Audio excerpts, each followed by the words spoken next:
Assalamualaikum warahmatullahi wabarakatuh.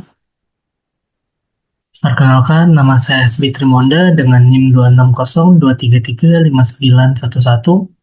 Di sini saya akan melakukan presentasi mengenai laporan Project Based Learning Karakter Building Kewarganegaraan dengan mengangkat salah satu dari topik SDGs, yakni mewujudkan energi hijau dan tantangan dalam penerapan pembangkit listrik tenaga surya atau PLTS di Indonesia. Topik SDG yang diangkat ada yang ketujuh, yakni Affordable and Clean Energy, di mana SDG yang ketujuh ini merupakan suatu program yang bertujuan untuk menjamin akses energi yang terjangkau, berkelanjutan, bersih, dan modern bagi seluruh lapisan masyarakat. SDGs memiliki program yang membawa harapan besar bagi peradaban manusia akan keberlanjutan dunia ini. Biaya yang mahal, mengubah kebiasaan manusia, dan penerapan energi bersih terbarukan adalah beberapa kendala dari banyaknya tantangan dalam mewujudkan SDGs yang ketujuh ini. Latar belakang masalah. Yang pertama, PLTU masih menjadi sumber energi listrik utama di Indonesia, yakni sebanyak 65% pemanfaatan energi listrik yang ada di Indonesia ini masih bertumpu pada pembangkit listrik tenaga uap. Yang kedua, total konsumsi batu bara tahunan adalah sebesar 83 juta ton, atau ini merupakan 86% dari total konsumsi batu bara domestik. Jadi, total penggunaan PLTU ini sudah menjadi mayoritasnya dipergunakan oleh suatu pembangkit listrik tenaga uap.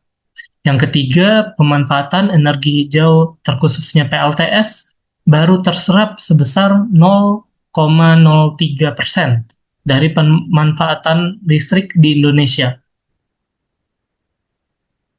Rumusan masalah pada topik ini, yang pertama adalah mengapa penggunaan energi hijau terkhususnya PLTS di Indonesia masih kecil penyerapannya. Yang kedua, faktor-faktor apa saja yang menjadi penghambat penyerapan PLTS di Indonesia. Dan yang ketiga, bagaimana tanggapan masyarakat dalam penerapan PLTS di Indonesia. Sebagaimana yang kita tahu, bahwa pembangkit listrik tenaga surya itu sangat cocok diterapkan di daerah terkhususnya di Indonesia yang merupakan daerah garis khatulistiwa yang memiliki iklim tropis di mana untuk musim panasnya itu jauh lebih panjang, dan ini menjadi nilai positif apabila kita dapat menerapkan penggunaan energi hijau terkhususnya PLTS yang ada di lingkungan atau di negara kita sendiri. Berdasarkan hasil temuan di mana saya melakukan wawancara dengan narasumber yang sudah ditentukan, yakni para ahli di bidangnya, terkhususnya di bidang pembangkit listrik, baik konvensional maupun yang sudah bergerak atau berevolusi menjadi pembangkit listrik yang berdasarkan energi hijau, baik PLTS maupun PLTMH. Di sini kami menemukan ada beberapa yang menjadi penyebab rendahnya penyerapan energi hijau terkhususnya PLTS di Indonesia. Yang pertama, mahalnya biaya investasi awal, di mana di sini kita tahu bahwa untuk melakukan investasi dalam penggunaan PLTS ini cukup tinggi, terkhusus seperti solar panelnya dan beberapa kontrol-kontrol yang dibutuhkan untuk melakukan charging ke baterai ataupun nanti yang mengkonversikannya untuk dapat digunakan di rumah. Sehingga tidak semua kalangan dapat langsung beralih untuk menggunakan PLTS di lingkungan rumahnya. Yang kedua, yakni kurangnya pemahaman SDM. Di sini ada dua terkait apa saja pemahaman yang masih membuat sumber daya manusia yang di Indonesia ini cukup bingung untuk menerapkan PLTS di lingkungan rumahnya. Yang pertama, terkait regulasi PLTS. Regulasi PLTS tidak semua kalangan mengetahui apa cara untuk penerapan PLTS di rumah yang seperti kita tahu saat ini semua rumah yang ada di lingkungan kita itu masih menggunakan sumber dari perusahaan BUMN, yakni PLN. Sehingga apabila kita menggunakan PLTS, kebanyakan dari orang di Indonesia belum mengetahui bagaimana tata cara atau proses yang diperlukan untuk penerapan PLTS di masing-masing rumah. Yang kedua, yang tidak kalah krusialnya, yakni terkait instalasi PLTS di rumah.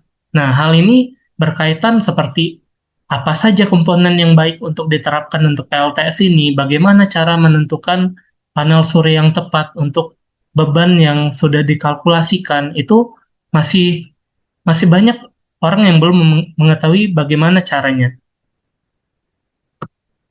Solusi yang dapat diterapkan untuk meningkatkan penyerapan energi hijau terkhususnya PLTS di Indonesia, ada beberapa hal yang dapat saya sampaikan. Yang pertama mungkin melakukan pembuatan poster ataupun kampanye-kampanye terkait energi hijau yang dapat diterapkan di lingkungan terkecil maupun sampai yang terbesar. Dari yang terkecil mungkin dari rumah-rumah, sehingga kita dapat mengajak masyarakat untuk melakukan transmisi pemanfaatan energi hijau yang sebelumnya kita selalu bergantung pada energi konvensional yang dari PLTU ataupun pembangkit yang masih menggunakan bahan bakar yang tidak terbarukan.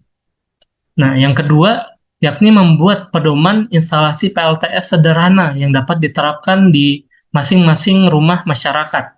Di sini, dari guide yang ada, di sini akan ditentukan seperti bagaimana cara menghitung solar panel yang tepat dengan beban rumah yang ada, bagaimana cara memilih solar charge controllernya, baterai yang tepat untuk solar panel ini, dan nanti bagaimana instalasi listriknya sehingga dapat diterapkan pada masing-masing beban listrik yang ada di rumah.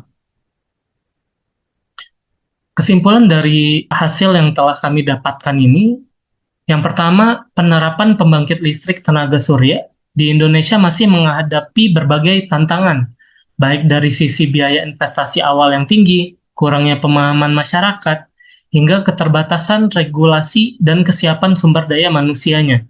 Yang kedua, wawancara dengan berbagai narasumber menunjukkan bahwa meskipun kesadaran akan pentingnya energi hijau mulai tumbuh, implementasi masih terkendala oleh minimnya edukasi, akses terhadap teknologi, dan keraguan dari sisi penggunaan akhirnya.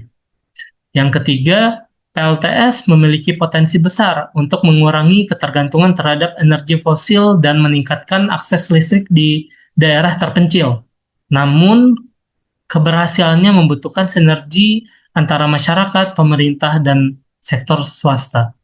Yang keempat, proyek ini memberikan wawasan bagi peserta untuk meningkatkan kesadaran sosial, kemampuan adaptasi, serta keterampilan kolaborasi lintas disiplin dalam mendukung transisi energi berkelanjutan.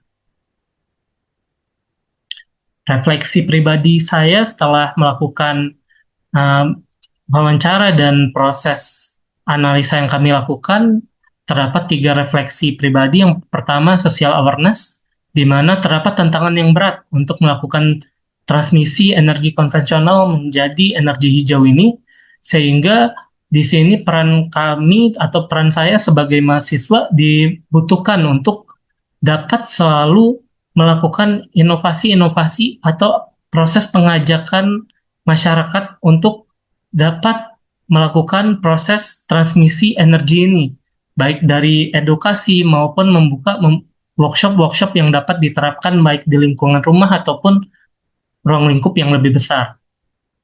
Yang kedua, adaptability, di mana di sini kita dapat melakukan proses implementasi energi hijau atau PLTS untuk kebutuhan fasilitas umum yang ada untuk dapat mendorong proses transmisi energi yang dijalani. Hal ini dapat diterapkan seperti di rumah-rumah ataupun di fasilitas umum seperti lampu penerangan jalan dan lain-lain. Dan yang terakhir yakni collaboration skill. Di sini proses kerjasama dengan pemerintah dibutuhkan untuk keberlangsungan proses transisi energi hijau dengan proyek PLTS dengan total 100 MWP yang telah dirancang oleh pemerintah. Di sini kita dapat uh, bekerja sama ataupun memberikan masukan-masukan atau melakukan inovasi dalam proses pengembangan PLTS ke depannya. Cukup sekian pemaparan saya terkait proyek yang telah saya lakukan. Apabila ada salah-salah kata, saya mohon maaf. Dan apabila ada masukan, silakan disampaikan, baik secara langsung ataupun melalui pesan. Saya cukupkan untuk presentasi yang saya sampaikan. Wabillahi taufiq wal hidayah. Wassalamualaikum warahmatullahi wabarakatuh.